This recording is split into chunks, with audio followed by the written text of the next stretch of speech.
जो लड़का दंगाइयों से महिलाओं को बचा रहा था, उनकी जान बचा रहा था। मैं फिर दोहराती हूं, जो लड़का दंगाइयों से महिलाओं की जान बचा रहा था, उनकी आबरू बचा रहा था, सरेआम उसे मार डाला गया।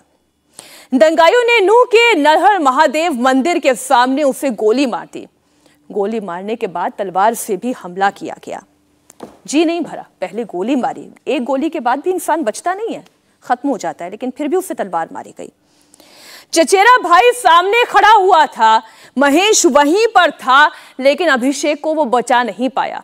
अपनी आंखों के सामने अपने भाई का कत्ल होते हुए जिसने देखा होगा, उसके दिल पर क्या बीती होगी। खून से सना हुआ अपना भाई का शव जिसने अपने हाथों में उठाया होगा, उसकी जरा स्थिति सोचिए क्या होगी। अभिषेक पानीपत से नूह शोभा यात्रा में शामिल होने के लिए आया था। शोभा यात्रा एक धार्मिक यात्रा थी। सोचा होगा भगवान का नाम लूंगा, शायद सब कुछ अच्छा हो जाएगा, मेरे साथ अच्छा होगा, परिवार के लिए। लोग धार्मिक यात्राओं में क्यों शामिल होते हैं, क्यों भगवान का नाम लेते हैं? इसलिए लेते हैं, वो अपनी सुख शांति की कामना करते हैं, अपने परिवार की समृद्धि की कामना करते हैं। लेकिन कब यही यात्रा उसके लिए उसकी हत्या की वजह बन जाएगा, उसे नहीं पता था। दंगाइयों ने जब हमला किया तो वो महिलाओं और बच्चों को बचाने में लग गया था। वो दंगाइयों के बीच फंसी हुई महिलाओं को मंदिर की तरफ ले गया। मंदिर के अंदर वो छिपा रहा था। आपको ध्यान होगा, रामायण की कथा अगर आपने सुनी होगी, वो जटायु थे जिन्होंने सीता का हरण जब रावण ने किया तो उसे बचाने का पूरा प्रयास किया, लेकिन रावण ने उस जटायु का वध कर दिया, उसे लहूलुहान कर दिया। ठीक वैसे ही अभिषेक के साथ भी हुआ। दंगाइयों ने बिना डरे, बिना किसी पुलिस प्रशासन या समाज के खौफ के, एक के बाद एक कई कातिलाना वार किया अभिषेक पर। लेकिन अभिषेक भी डटा रहा, आखिरी सांस तक वो दंगाइयों से लड़ता रहा। 22 साल का अभिषेक कार मैकेनिक था, उसके ऊपर पूरे घर की जिम्मेदारी थी। वो पढ़ाई छोड़कर मैकेनिक बन गया था। गरीबी है ही ऐसी चीज, पहले लोग 2 जून की रोटी सोचते हैं, खाना सोचते हैं, फिर सोचते हैं कि अगर कुछ हो पाया तो आगे किया जाएगा। पढ़ाई लिखाई भी, पढ़ाई छोड़ दी थी, कार मैकेनिक बन गया था। लेकिन अभिषेक की हत्या हो गई। यह हत्या नूह के उस नरहर महादेव मंदिर के पास ही हुई जहां से शोभा यात्रा निकली थी। अभिषेक के साथ उसका चचेरा भाई महेश भी था। महेश ने अपनी आंखों के सामने अभिषेक को गोली लगने के बाद गिरते हुए देखा। चश्मदीद महेश से सुनिए, दंगाइयों ने कैसे बेकसूर नौजवान, उसके भाई का कत्ल उसकी आंखों के सामने कर दिया।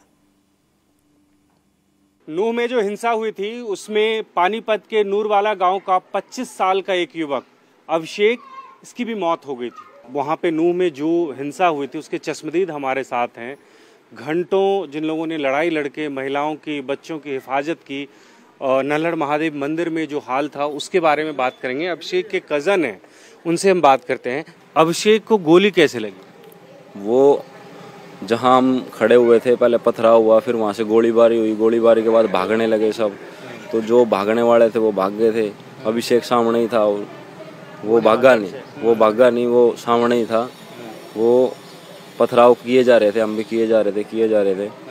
गोली लग रही थी, जा रही थी, तो मतलब गोली फिर सामने ही लगी है उसको बिल्कुल। कहाँ पे लगी थी? गोली छाती में लगी थी, बिल्कुल दिल के पास। अच्छा, क्या आपने फिर उसके बाद बचाने की, ले जाने की भी कोशिश की अभिषेक? जी, मैंने उठाया उसको। उठाने के बाद मैंने देखा उसको गोली लगी हुई है। जब तक मतलब हिम्मत नहीं कर पाया था वो, उसके बाद उसका शरीर काम नहीं कर रहा था। तो उसके बाद फिर मेरे को भी डंडे लगे हैं, पत्थर लगे हैं, ईंट लगी है, तो फिर अपनी जान बचाने के लिए हमें भी भागना पड़ा। मरते क्या ना करते, जान तो बचानी थी, क्योंकि दंगाइयों के ऊपर खून सवार था। नूह दंगे में शहीद हुए होमगार्ड के जवान नीरज का परिवार सांप्रदायिक सौहार्द की मिसाल है। एक और घटना आपके सामने रखती हूं, एक और दर्द की दास्तां आपके सामने रखती हूं। अब जिनका मैं जिक्र कर रही हूं, उनका नाम आप सुनेंगे तो लगेगा ये तो हिंदू नाम है, लेकिन सच यही है कि मजहब इस्लाम है। परिवार के लोगों के नाम हिंदुओं जैसे हैं, और ऐसा इसलिए है क्योंकि नीरज खान के गांव में ज्यादातर हिंदू परिवार ही हैं। धर्म परिवर्तन हुआ, लोगों के नाम बदल गए, लेकिन हिंदू नाम रखने की परंपरा भी जारी रही। पिता का नाम चिरंजी लाल, 2 बच्चों के नाम नितिन और निकिता, भाई का नाम सुनील और सोनू। नाम सुनकर आपको क्या लगेगा, ये तो हिंदू परिवार था, लेकिन नाम है नीरज खान।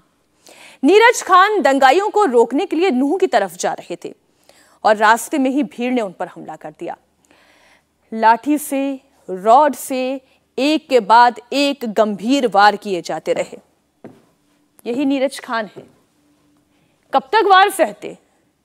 जब तक वो बेहोश नहीं हो गए, जब तक एक एक लाठी डंडे के वार ने उन्हें बदहाल नहीं कर दिया, जमीन पर वो धराशायी नहीं हो गए, तब तक दंगाई उन्हें मारते रहे और इन्हीं गंभीर चोटों की वजह से उनकी जान चली गई।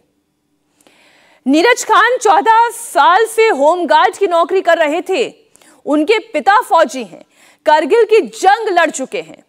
सोचे, एक ऐसे पिता का बेटा। पिता की तरह नीरज भी अपनी ड्यूटी ही कर रहे थे। वो तो दंगाइयों को काबू में करने की कोशिश कर रहे थे, लेकिन दंगाइयों की भीड़ ने उन्हें भी मार डाला। अब घर में केवल 2 नाबालिग बच्चे हैं, पीछे उनकी परवरिश का क्या होगा? बताए जरा खट्टर सरकार। मरने वालों में मुस्लिम थे, मरने वालों में इमाम साद भी था, मरने वालों में सिख भी था, मरने वालों में हिंदू भी था।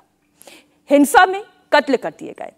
अब भले ही मुख्यमंत्री ये कहें कि मैं किसी भी कीमत पर प्रदेश की शांति और सांप्रदायिक सौहार्द को बिगड़ने नहीं दूंगा, भले ही सीएम कहें कि नूह की घटना के हर एक अपराधी को कानून के माध्यम से उनके अंजाम तक पहुंचाया जाएगा, भले ही खट्टर साहब ये कहें कि हर एक नुकसान की भरपाई दंगाइयों से होगी और उन्हीं से वसूली भी कराई जाएगी, लेकिन क्या जो खाक हो गए, जिनकी जान चली गई, वो लौटाई जा सकती है?